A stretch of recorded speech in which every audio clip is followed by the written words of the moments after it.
Ya que hemos visto la definición de la homilética y predicación y los fundamentos bíblicos y teológicos de la predicación, ahora quiero ver un simple análisis de cómo desarrolló la predicación cristiana a través de la historia. Eh, pero antes de entrar, quiero mencionar que hubo dos factores o corrientes importantes que influyeron el origen de la predicación cristiana. Y una de ellas es la oratoria antigua y el otro es la oratoria hebrea. La obra de los grandes filósofos fueron una de las más grandes en el mundo antiguo y sus elementos influenciaron la formación de la predicación cristiana en la iglesia primitiva. Hubo varios grandes oratorios producidos por la cultura antigua, pero los griegos desarrollaron oratoria con términos específicos que facilitaron el estudio de sí mismo. Entre ellos podemos ver Aristóteles y su retórica, que posee una gran cuota de aportación. Los griegos desarrollaron técnicas oratorias porque el sistema judicial que ellos tenían no permitían tener los abogados. Y la persona tenía que presentar su defensa ante el tribunal por la causa que aún dependía de su vida. Y Aristóteles elaboró un manual de técnicas oratorias para la persuasión y presentó tres grandes elementos que son logos, ethos y pathos. Otras ramas de la oratoria antigua que son la oratoria romana. Los romanos se apropiaron su técnica retórica con prominente trabajo de la compilación de Cicero y su obra de oradores y Quintilianos, quien presentó la composición de un discurso persuasivo en cual consiste la invención, disposición, elocución, memorización y presentación. Y los padres de la iglesia primitiva adoptaron y fueron influenciados por estos principios retóricos griegos y latinos en la formación de la predicación cristiana en la iglesia primitiva. Por otro lado, también hubo otra corriente que era la oratoria hebrea. La larga y grandiosa historia de la profecía hebrea preparó también el camino para la predicación cristiana. La Biblia registra grandes personas como Enoc, Noé, Isaac, Jacob, Moisés y Josué, quien profetizó y pronunció la palabra de consejo del Señor. Y más tarde, Dios levantó profetas como Samuel, Natán, Elías, Eliseos, Amos y otros profetas quienes escucharon la voz de Dios y relataron su mensaje a Israel. Y los profetas se atribuyeron con su capacidad de discernir y descubrir los acontecimientos que Dios había llamado y puesto sus palabras en su boca. Aunque se ha puesto mucho énfasis en la capacidad de ver y describir el futuro, con toda probabilidad las funciones principales de los profetas eran recibir y comunicar el mensaje de Dios a Israel para el día en que ellos vivían. Las palabras hebreas para profetas enfatizan dos ideas: la habilidad de ver lo que el Señor revela y la habilidad de hablar de una manera cálida y ferviente en su nombre. Después vienen los sacerdotes y escribas que cumplían con la función de explicar la ley y los profetas que habían escritos para que el pueblo pudiera entender lo que estaban escritos. Y esto vemos durante el periodo de exilio. Se supone que la sinagoga comenzó durante el periodo de exilio. Y aquí se necesitaba dos cosas: la hermenéutica y la comunicación, que son dos cosas que siempre van juntos. Y esto se puede ver en Nehemías 8, donde ellos necesitaban una hermenéutica o interpretación de la palabra, porque ellos habían regresado después de 70 años de exilio, y como ellos venían de un mundo totalmente diferente, con diferentes culturas y diferentes lenguas, ellos no podían comprender exactamente lo que estaban escritos en la Biblia. Por eso se necesitaba alguien que pudiera interpretar esa palabra para ellos. Y esto podemos ver específicamente en el caso de Esdras, cuando él abre el libro de la ley ante el pueblo de Israel y lee y explica para traer la reformación de los corazones de los israelitas que regresaron del exilio. La predicación entonces es leer el texto con claridad y explicar el texto para que la gente pudiera comprenderlo. Y esta tradición continúa en la sinagoga, donde luego llegó a ser el modelo para la iglesia cristiana. Y el sinagogo, según de acuerdo a Edward Jr., que es el autor de la historia de la predicación, él se supone que esta práctica de sinagoga comenzó durante el periodo de exilio y se puede decir o ver su continuación en el Nuevo Testamento. Uno de los ejemplos que él cita es San Juan 4:16 a 21 y Hechos 13:15 a 16, donde una porción del texto es leída y comentada con la explicación de cómo aplicar en la vida diaria. Y de este modo la exposición recibe el nombre de las homilias. En el periodo de los Nuevos Testamentos, la forma de predicación podemos ver o observar en el ministerio de la predicación y enseñanza de Juan Bautista, de Jesús y sus discípulos, y también en el ministerio de Pablo. El Evangelio de Marcos es donde se registra por primera vez la actividad de predicación de Jesús. En Marcos 1:14 dice que Jesús, después de ser tentado, Jesús vino a Galilea predicando el Evangelio de Dios. Y en Marcos 1:38 Jesús mismo guió a sus discípulos hacia un ministerio de predicación, donde dice, vamos a los lugares vecinos para que predique también allí, porque para esto he venido. Y después de la resurrección y antes de la ascensión, Jesús dejó encargados con la gran comisión a sus seguidores, diciendo, id por todo el mundo y predicad el Evangelio a todas las criaturas. Marcos 16:15. Y el Evangelio de Marcos termina con la simple declaración, y ellos saliendo predicaron en todas partes, ayudándoles el Señor y confirmando la palabra con las señales que seguían. Marcos 16:20. Como hemos visto en Nuevos Testamentos, abunda con amplia referencia la importancia de la predicación en las iglesias primitivas. En el libro de los Hechos de los Apóstoles, por ejemplo, hay 92 referencias acerca de la predicación. Y después de la muerte y la resurrección de Jesús, hubo una brecha de acerca de 30 años hasta que aparecieron los primeros registros acerca de Jesús. ¿Y qué pasaba durante estos tiempos? Durante este periodo, los dichos y las obras de Jesús no se perdió, sino que más bien se mantuvo oralmente vivo por predicadores itinerantes y por los seguidores de Cristo, quienes se reunían para celebrar la resurrección y para orar, para participar en la cena del Señor, leer las Escrituras y volver a contar la memoria del ministerio de Jesús. El apóstol Pablo, a lo largo de su vida misionera, él predicó a los judíos y a los gentiles que Jesús era la Mesías que Dios había prometido enviar. Y la forma en que Pablo predicaba la palabra de Dios se centraba en las sinagogas, en las reuniones cristianas y también en la plaza del mercado. Y después de crear y dejar una comunidad en una ciudad, Pablo escribió como una forma de continuo ejercicio de la autoridad que Dios había dado sobre ellos. Y ahora vamos a hablar acerca de la predicación en las iglesias primitivas. Como hemos dicho, la predicación en las iglesias primitivas fue influenciada poderosamente por el método de predicación utilizados por las escribas y ancianos en las sinagogas.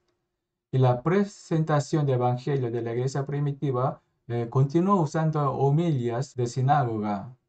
Pero esto empezó a cambiar gradualmente porque los predicadores de la iglesia primitiva empezaron a adoptar las reglas retóricas y empezaron a moldear la presentación del Evangelio. Y podemos decir que la iglesia primitiva, o dentro de la iglesia primitiva, podemos encontrar dos grandes ramas: la iglesia de habla griego y la iglesia de habla latina. De griego podemos decir que fue la iglesia oriental, o que estaba más oriente, y la iglesia latina, que estaba más hacia el occidente. Y la iglesia de habla griego se concentraron en encontrar los diferentes significados de la palabra. Y entre las personas más destacadas de iglesia griego podemos encontrar Orígenes de Alejandría. Aunque encontraron muchas referencias de la predicación en los primeros padres de la iglesia, no fue hasta Orígenes quien ha dejado considerablemente grandes números de tratados y sermones escritos. Según Jerónimo, indica que Orígenes escribió 444 sermones de Antiguo Testamento y 130 sermones del Nuevo Testamento, que de ellos solamente sobrevivieron un tercio. Orígenes de Alejandría, como otro contemporáneo de la Iglesia de Oriente, siguieron el método alegórico de interpretación de la Biblia, dedicando muy poca atención a la comprensión gramática e histórico del texto bíblico. Y la forma homilética de Orígenes era la explicación verso por versos y textos por textos. Y para él, toda la escritura estaba inspirada por Dios para cumplir el propósito de edificar y nutrir. Pero la revelación estaba escondida en las escrituras. Y la palabra era la unidad de significados que al mismo tiempo revelaba y escondía para que no todos entendieran correctamente. Y las escrituras, como estaba escrito simbólicamente, tenía que interpretar bien. Y para él, la escritura tenía tres sentidos: el sentido literal, el sentido moral y el sentido espiritual o místico. Y la clave para la interpretación correcta estaba en la espiritualidad y el conocimiento del intérprete. Y esta interpretación alegórica no fue bien recibida. Otro personaje destacado de la iglesia oriental podemos destacar Crisóstomo de Constantinopla. Es la persona que primera vez dejó un tratado acerca de la homilética, y él dejó el tratado sobre el sacerdocio. Y lo que enfocaba en esta obra era que la tarea principal es entregar la palabra de Dios y buscar la aprobación de Dios, permaneciendo indiferentes al aplauso y alabanza. Para él, la predicación siempre debe ser la proclamación de la palabra de Dios, y el propósito final era glorificar a Dios. La forma homilética de Crisóstomo consistía en una forma y estructura de homilias que provenían de las tradiciones de sinagoga, y la homilética de él iniciaba desde la narración no bíblica sobre la vida diaria, y de ahí continuaba hacia una predicación exegética de versículos por versículos. Y la última persona que podemos destacar de la iglesia oriental o de habla griego es Romano de Melodistas, que proviene de la iglesia de Siria. Aunque Romano de Melodistas es poco conocido, fue un asombroso predicador. Y el Romano es el más grande de los predicadores poetas de la iglesia oriental. Romano introdujo una nueva dimensión de sermón por medio de integración de poemas y músicas. Romano ha escrito más de 1000 contagias, que de ellos solamente sobrevivieron 59 contagias. Para él, la palabra y el sonido no flotaban libremente, sino que estaban vinculados unos a otros en armonías y funcionaba trayendo la unidad. Y la contagia que él presentaba tenía un formato especial. Los sermones estaban formados por poemas, que consistía en una introducción seguida generalmente por 24 estrofas de diseño idénticos, incluso el número de las sílabas de cada línea. El predicador o narrador nos lleva de principio al fin a través de un recuento de la historia bíblica. Y en el transcurso de la narración de poemas era presentada la voz de dos o tres personajes o grupos, y cada personaje o grupo se le daba un enfoque o la oportunidad para hablar. El drama y la teología es presentada con mayor sencillez y claridad. La información y la instrucción moral se pone en la boca de los oradores. Y al final del sermón, la congregación se escuchaba al coro cantar el mismo estribillo, que funcionaba como la idea central del sermón. Y se unían todos la congregación cantando juntamente. Las implicaciones importantes de Romanos de Melodistas podemos destacar que Romanos mostró una gran dedicación en la elección de cada término en su predicación. Y no hay duda de suponer que él insistía una sola idea central del sermón, que es muy importante, y el continuo retorno de esa idea central por medio de la repetición que beneficiaban a los oyentes para entender claramente y para poder memorizar. Y la integración de diálogos en el sermón permitió escuchar la voz de Dios hablando directamente a la congregación.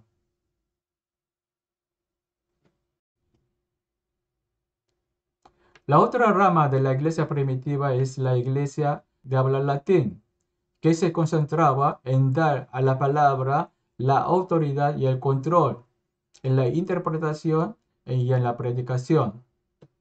Entre las personas más importantes o destacadas podemos nombrar a Cipriano de Cartago, quien enfatizó la autoridad de exégesis. Cipriano era un abogado y un profesor de retórica, y en el año 249 fue consagrado como obispo de Cartago. Y él dejó 65 cartas y 12 tratados que son conocidos como sermones y exhortaciones.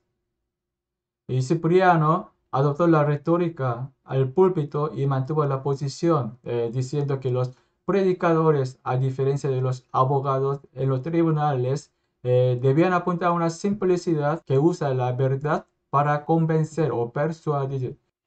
Y Cipriano reclamó la interpretación autoritativa. Y para él la interpretación autoritativa viene de lo que la iglesia había recibido como tradición oral, es decir, de acuerdo con la regla de fe. Y la regla de fe, lo que quería decir es la escritura significa lo que la iglesia da como interpretación.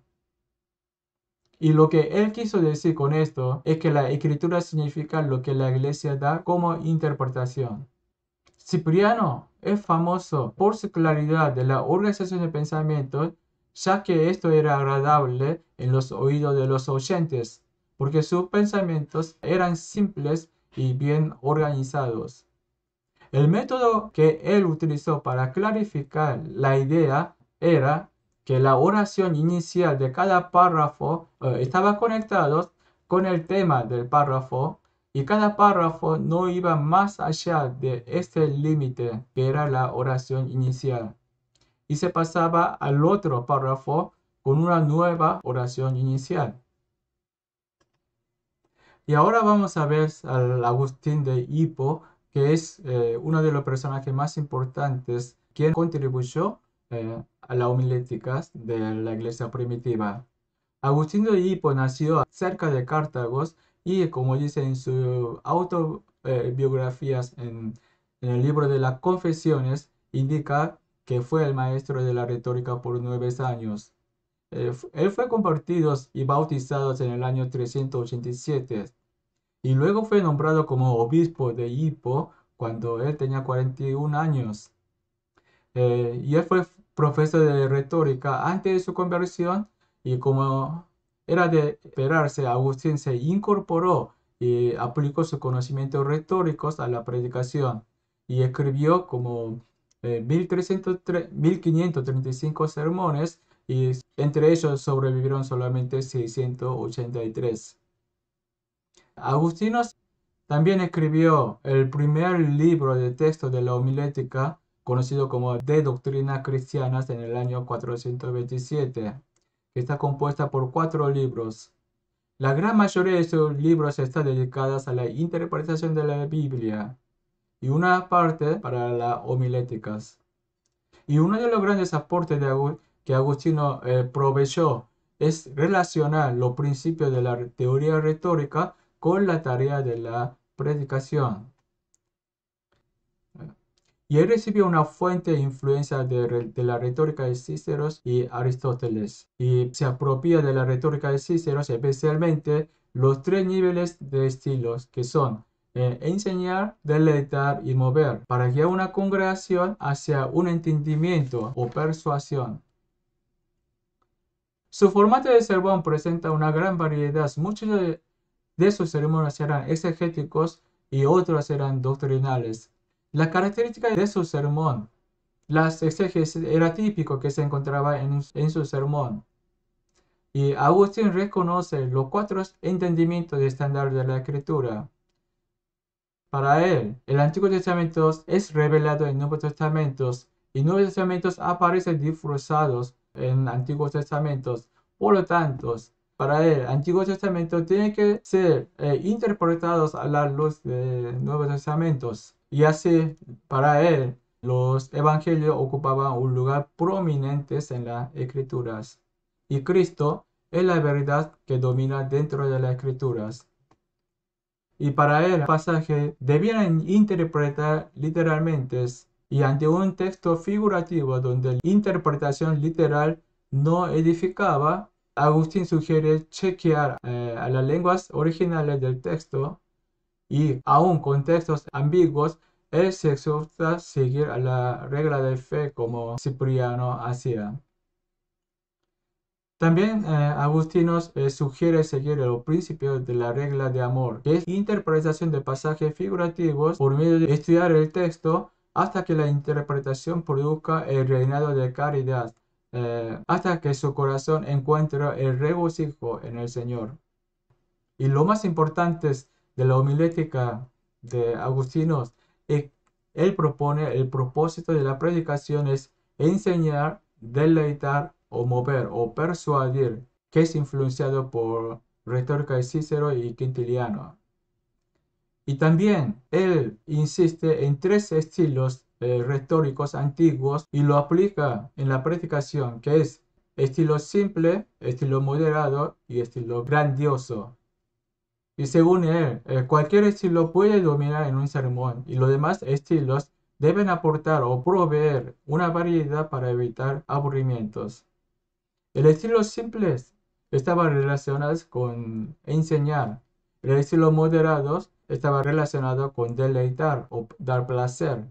El estilo grandioso era para dar una emoción y para mover la voluntad, por lo tanto traer cambios en la vida a través de un encuentro con la verdad. La contribución de Agustino, podemos decir que Agustino no dejó que las palabras sea controlado por aquellos que elegían usarlas como la querían, sino él propuso una regla de interpretación que se convirtieron en la autoridad estándar. Y su enfoque ayudaron a la iglesia a comenzar a controlar la predicación y determinar su desarrollo en el lugar de dejarlos en antojos de los obispos individuales. Bueno, ahora vamos a hablar acerca de la homilética en la Edad Media.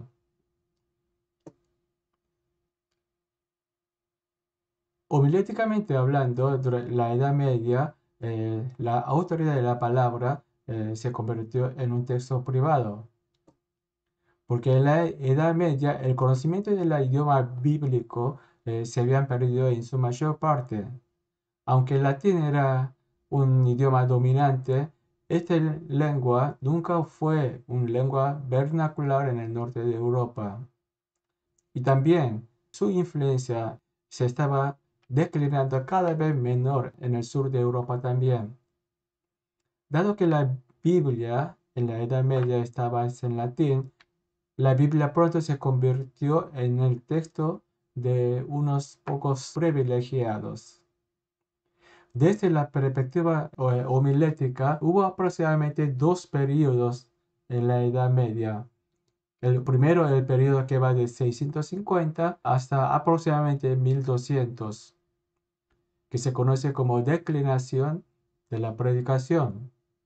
Y el segundo periodo va de 1200 a 1500, que se conoce como surgimiento de factores que influyeron en el renacimiento de predicación. El primer periodo, que va de 650 a aproximadamente 1200, en este periodo se conoce como el periodo de declinación de predicación, porque la iglesia en este periodo estaba casi sin predicadores, porque en el año 529, en el segundo concilio de Vaison, aprobó una práctica que ya tenía una amplia aceptación, que son solamente los curas se les permitía predicar formalmente, además de los obispos. Y en la ausencia de la cura, los diáconos podían leer un sermón de los padres de las iglesias primitivas. Y en este periodo se producen nuevos materiales de sermones, pero no eran nada nuevos, sino eran colecciones de sermones de los patriarcas, conocidos como homiliares, que eran exposiciones de verso a verso con aplicación. Sin embargo, comenzó a surgir monasterios, el más conocido es el San Benedict, quien estableció la regla de benedictos para guiar la vida en el monasterio. La educación en este periodo también estaba enfocado para facilitar la lectura devocional y el exégesis era parte para edificación moral y espiritual. Y muchos predicadores fueron como portavoces de traducciones mecánicas de los sermones producidos por los padres de la iglesia. Cuando comenzaron las cruzadas en el 1095, se le dio un propósito adicional a la predicación, porque utilizaron la predicación para reclutar a los valientes cruzados para participar en la dura marcha a la zona de la guerra y también utilizar para conseguir patrocinadores a través de la venta de las indulgencias. En el segundo periodo de la Edad Media, que va de 1200 a 1500, surgieron varios factores que influyeron en el renacimiento de la predicación. En el año alrededor de 1200, grandes órdenes monásticos se volvieron prominentes, resultando el increcimiento del número de los predicadores y dando un número impetuoso a las ciencias homiléticas. Uno de los primeros interesados en estas órdenes de predicación fue Buenaventurazo, quien introdujo la predicación temática, que luego dieron influencias a las características de la predicación de universidad. Y surgió abundante materias de ayuda para los que sentían llamados a predicar. Y muchos de estos hombres no eran sacerdotes ligados a una parroquia, sino que eran monjes que viajaban predicando de una ciudad a otra e incluso de un país a otro. Los miembros de estas órdenes fueron llamados frías, y estos frías no permanecieron aislados en monasterios, sino que ellos recorrían alrededor de las ciudades o por medio de las ciudades predicando. Y ellos prepararon a sí mismos yendo a la universidad para estudiar. Y entre ellos, los más grandes órdenes eran franciscanos y dominicanos. Franciscanos eran espiritualmente más ingenuos, mientras los dominicanos, la predicación ocupaba un lugar central. Los dominicanos eran conocidos como órdenes de predicadores y ellos crearon un sistema de entrenamiento de la predicación por medio de estudio del texto y la provisión de la materia de ayuda para la predicación. Y en este periodo, después del surgimiento de órdenes de predicadores, también establecieron varias universidades para capacitar a los cleros y se fundaron instituciones como Oxford en Inglaterra y otras universidades en París. Y también se produce el redescubrimiento del pensamiento clásico, sobre todo Aristóteles por medio de Islam. Y un nuevo interés en la predicación se refleja en el incremento de la producción de los manuales técnicos de homilética. que son libros de bosquejo de sermones y colecciones de ejemplos o cuentos morales homiléticos que son populares llamados exempla, que son enciclopedia medieval de colecciones de ilustraciones. Uno de los personajes más importantes en este periodo en el desarrollo de la homilética es Alain de Lille. Eh, y Alain produjo manual técnico de homilética que se llamó El arte de la predicación de Alain de Lille, donde el autor indica que la predicación debe ser una exposición basada en el texto. Y este manual presenta un formato de sermón similar de lo que practicamos hoy en el día. Y el formato de sermón que él presenta, comienza con una escritura, tema del sermón y oración. Y luego el sermón continúa con una introducción, división de argumentos, generalmente es en 3 puntos, usando términos claves y subdivisiones. Y el sermón era evaluado por unidad enfocada hacia una idea principal del sermón. Y también era evaluada por manera de división y por relevancia de argumentos. Estos formatos de sermón con 3 puntos se han transmitido y hasta hoy están siendo practicados actualmente. Y aquí en este periodo es donde por primera vez se trata conscientemente sobre la forma de sermón, porque en las iglesias primitivas los principios retóricos eran los huesos debajo del material, pero no sobresalían, porque la retórica básica daban a un discurso una forma de estructurar basados en 5 categorías básicas: la invención, arreglo, estilo, memoria y exposición.